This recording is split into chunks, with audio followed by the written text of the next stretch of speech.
वो सोच रहे होंगे कि ये लड़की बैठ गई है, 10-15 दिन चलेगा, चली जाएगी, पानी बंद कर दो, यूनिवर्सिटी का गेट बंद कर दो, हमको धमकाओ, रात में आके पुलिस भेजो। लेकिन हम तुमको बताए देते हैं, 1 महीने तो क्या, 1 साल ये आंदोलन चलेगा, जब तक डॉक्टर रितु को ये पूरा का पूरा सम्मानजनक न्याय नहीं मिल जाता।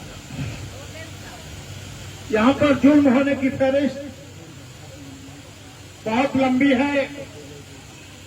ये कोई रितु तुम्हारे ऊपर ही जुल्म नहीं हो रहा है, जुल्म बहुत दिन से हो रहा है।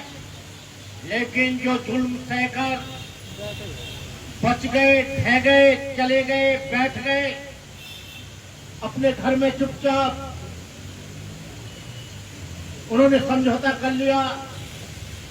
लेकिन हम लोग जब तक सविता रॉय डॉक्टर जो एट्रोसिटी एक्ट का, SC/ST एक्ट का जो मुकदमा दर्ज हुआ है, जब तक वो जेल नहीं चली जाती तब तक हमारा समझौता नहीं होगा। ये SC/ST एक्ट ऐसा है जिसमें 6 महीने से पहले जमानत नहीं होती। पुलिस ने भी रिपोर्ट लगा दी, पूरा इन्वेस्टिगेशन हो गया, लेकिन अभी तक उनको गिरफ्तार नहीं किया गया। ये हम लोगों के साथ भेदभाव, झूठे आरोप लगाकर हमारे बच्चों को सस्पेंड किया जाता है।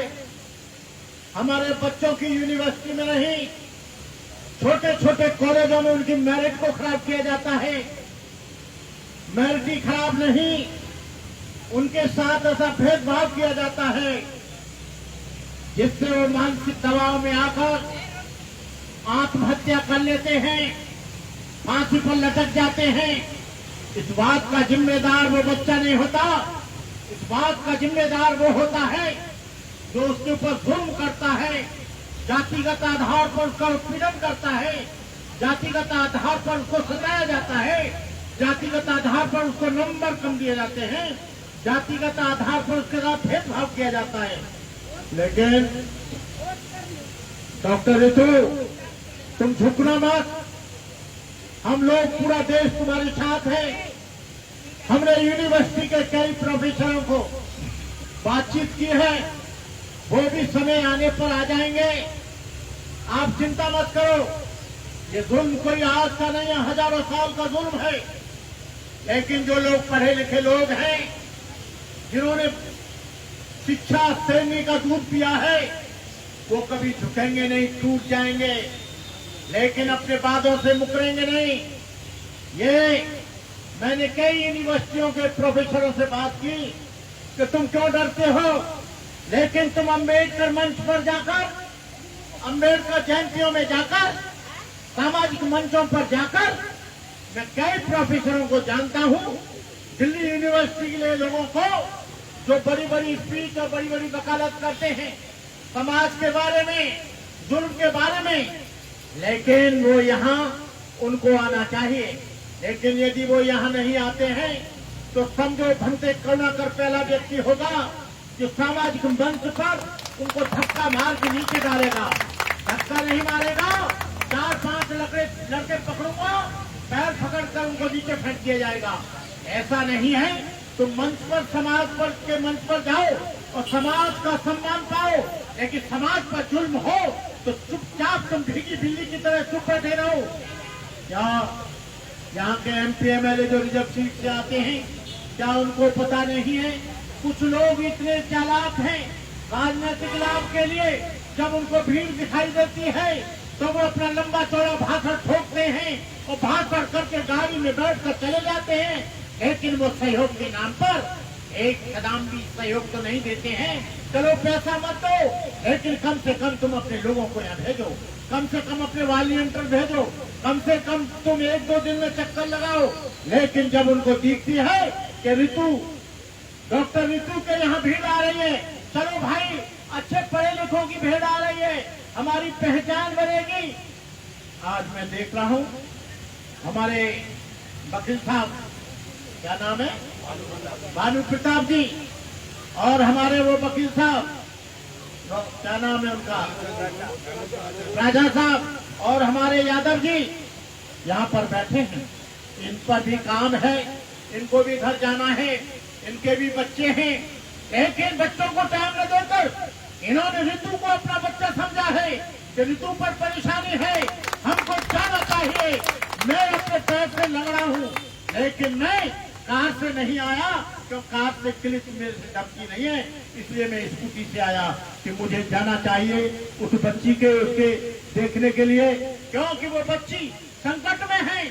और वो बच्ची जो लड़ाई लड़ रही है, अपने स्वाभिमान की लड़ाई लड़ रही है, आत्मसम्मान की लड़ाई लड़ रही है, इस देश में जो जातिवाद का शहर है, आज ऋतु हारेगी तो सारे देश का व्यक्ति हारेगा। आज ऋतु के ऊपर जुल्म हो रहा है, कल तुम्हारे ऊपर जुल्म होगा, और तुम्हारी बहन बेटियों के साथ अन्याय हो रहा है, कल तुम्हारे ऊपर होगा। लेकिन ये लड़की अपने आत्मसम्मान के लिए, स्वाभिमान के लिए ये लड़ रही है। हम लोग इस देश में छुआछूत का ऐसा कलंक है, स्टालिन ने थोड़ा सा कह दिया, एक सन्यासी ने जो लंगोटीधारी है, नंग धड़ंगा है, उसने कह दिया कि मैं स्टालिन का सर कलम कर दूंगा। पहले भी उसने कहा था कि मैं 2 करोड़ रुपए दूंगा, राजेंद्र पाल को मार डालो। अरे तुम कितने लोगों को मारोगे? आज करोड़ों स्टालिन, करोड़ों राज, करोड़ों लोग पैदा हो गए, करोड़ों भंटे करुणाकर ने पैदा कर दिए। पुरानी पीढ़ी के लोगों में, नई पीढ़ी के लोगों में बुनियादी फर्क है। पुरानी पीढ़ी के पर लोगों पर जुल्म हुआ, वो चुपचाप बैठकर तुम्हारे जुल्म को सेका, लेकिन हम जानते हैं कि हम तुम्हारे जुल्म का मुकाबला करेंगे। तुमको मालूम होना चाहिए कि 2 अप्रैल 2018 को तुमने एट्रोसिटी एक्ट को कमजोर किया था। एट्रोसिटी एक्ट के लिए हमने राष्ट्रपति को लेटर लिखा था, हजारों संस्थाओं ने प्रधानमंत्री, गृह मंत्री के लिए लिखा था, लेकिन तुम्हारे ऊपर छू नहीं रखी। जब ये समाज सड़कों पर उतर आया, रेल की पटरियां फटने लगी, पूरा देश जलने लगा, 12 बच्चे मारे गए, तो तुम्हारी समझ में आ गया और तुमने एट्रोसिटी एक्ट को जो कमजोर किया था उसको वापस लिया। कोई कहता है संविधान खत्म कर दो, कोई कहता है आरक्षण खत्म कर दो, कोई कहता है संविधान को बदल डालो, कोई कहता है आरक्षण को बदल डालो। अरे तुम क्या क्या बदलोगे? अब कुछ बदलने वाला नहीं है। हम बता देते हैं कि तुम जिस दिन संविधान को हाथ लगाओगे, उस दिन तुम्हारे लिए एक मुसीबत खड़ी हो जाएगी। जब यहाँ पर खालिस्तान की मांग करता है कोई आदमी, जब कोई आदमी बौद्ध राष्ट्र की बात करता है कोई आदमी, जब कोई मुस्लिम इस्लाम की बात करता है आदमी, उसके ऊपर आने से लग जाता है, उसको जेल भेज दिया जाता है। लेकिन धीरेन्द्र शास्त्री और ये आपके तमाम लोग, साधु लोग हिंदू राष्ट्र की बात कर रहे हैं, क्या इन पर एनएसए लगेगा? क्या इन पर एफआईआर लॉन्च होगी? ये दोहरा चरित्र भारत सरकार का ये कैसा है? हम किसी भी हालत में इस देश को हिंदू राष्ट्र नहीं बनने देंगे। हम किसी भी हालत में इस देश के संविधान को नहीं बदल देंगे। भले ही 2024 में ईवीएम के सहारे जीत कर आ जाना, लेकिन उसके बाद 2024 में यहाँ पर एक सामाजिक क्रांति होगी, यहाँ पर सम्मान की क्रांति होगी, यहाँ पर आंदोलन शुरू होगा। ऐसा नहीं है ये लोग उसके लिए चुपचाप बैठेंगे। कहने का मतलब यह है कि ऋतु बहन जो कर रही है उसके लिए हम सब लोगों को साथ देना चाहिए, आर्थिक साथ देना चाहिए, मानसिक साथ देना चाहिए, शारीरिक साथ देना चाहिए। हम सब लोगों को आना चाहिए। भानु प्रताप जी हमारे एक सुप्रीम कोर्ट के वकील हैं, वो कानून के बारे में बहुत कुछ जानते हैं। मैं तो कानून पढ़ा नहीं, मैं तो यही बातचीत करना सीखा।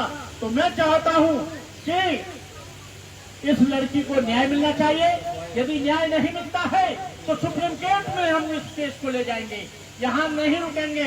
यदि इन्होंने 10-5 दिन में नहीं किया तो हम इस केस को, जो एफआईआर हुई है, जो उसमें चार्जशीट लगी है, उसको हम सुप्रीम कोर्ट से कराएंगे और हम लोग इसे जेल में पहुंचाएंगे। जय भीम, नमो बुद्धाय, जय भारत।